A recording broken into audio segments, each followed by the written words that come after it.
there's going to be some benefit to the work and the effort you're putting in, then it's very disheartening. But it's hard to maintain belief when you're not experiencing success.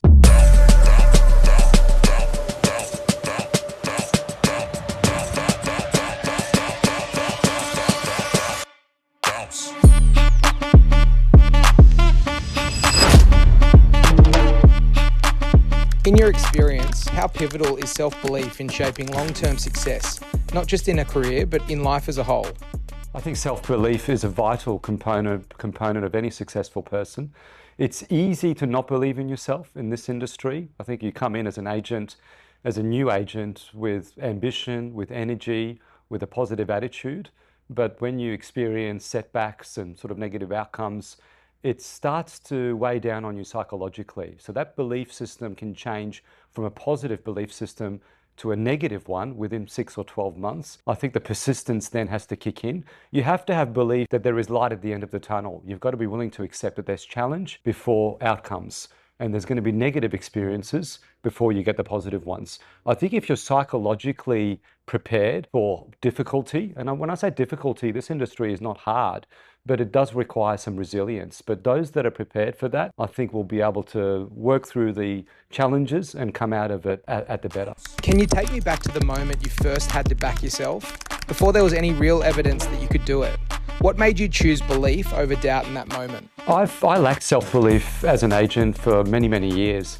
It wasn't from not trying, I just didn't have enough success to give me the confidence and the belief. It took a while for me to believe in myself. It took others to believe in me first, and other agents, other sort of leaders in this industry like John Mcgrath, who had more belief in me than I did in myself. But it was through his belief that I got the inspiration to start behaving differently. You know, I came from a 10-year period of challenge, a 10-year period of trial and error without success. So the belief system had collapsed. I was questioning my own ability. I was wondering if I'd ever be able to have success in the industry. But I had to shift that, because if you don't believe in yourself, if you don't have a vision that down the track, whether it's in a year or 2 or 5, there's going to be some benefit to the work and the effort you're putting in, then it's very disheartening. But it's hard to maintain belief when you're not experiencing success. I think you've got to have a mental resilience to be able to overcome negative outcomes and make sure that you know that in the long run, you will win. How do you build belief on the days when results, confidence, or motivation just aren't there?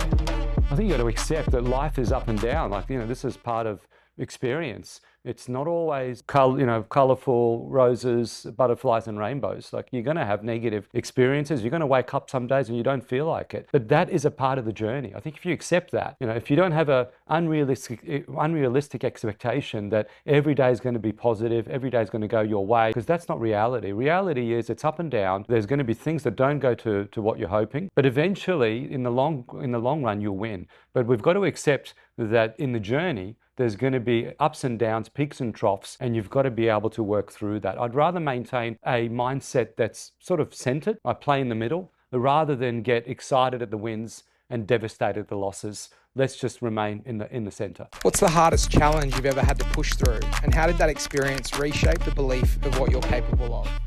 I've had some challenges, but not to a degree that I can complain about. There's a lot of people with far greater challenges than I'll ever experience. That's blessings for me.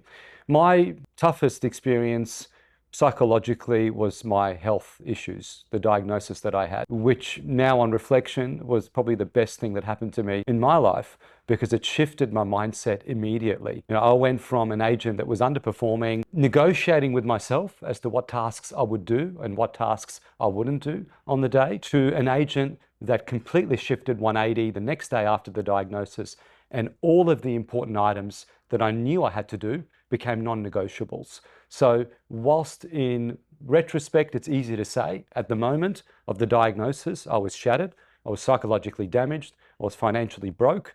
But looking back, I needed to hit that brick wall to change my life, to change my path, to change the direction that I was headed in. So when I look back, challenging moment, greatest blessing, biggest change, biggest shift. Do you have a deeper purpose that drives you? And how does that shape the way you show up, train and perform every single day?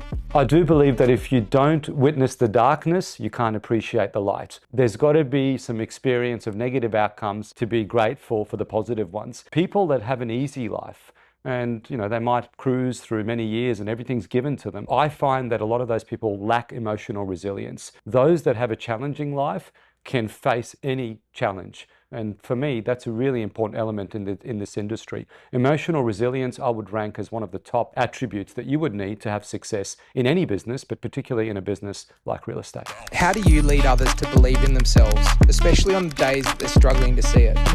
I believe I've got a great opportunity to provide for my family, to live a life that is fulfilling, to give, to enjoy my day. Like, it's a blessing to be in this situation. That's the driver. When I look at what else I could do, there's nothing else I could do that would benefit me like real estate has. So there's this opportunity that I'm acknowledging that now I can take advantage of. If I didn't acknowledge the opportunity, then I'm not going to take advantage of it properly. So for me, the driver is providing for my family, living a comfortable life, having my children live in a nice home, go to a great school, not having any disruption in the way I live. People talk about happiness. I was listening to a recent podcast and he said it beautifully. I'm the same. I don't strive for happiness. I strive for peace, because happiness is a moment in your life. You'll be happy at one moment, you won't be happy in another. You're not going to be happy the whole day for 24 hours. It's impossible. But peace can be achieved in a long time frame, which means you can have negative experiences, but you're at peace with it. So I strive for peace rather than happiness. Yeah, I mean, look, self-belief is vital from a team structure. I need to let them know that they need to see that they're capable of a lot greater than what they are assessing themselves at. I find that the most critical person in a room it's like, people are self-critical, is what I should say. They will criticize themselves more than anyone else will.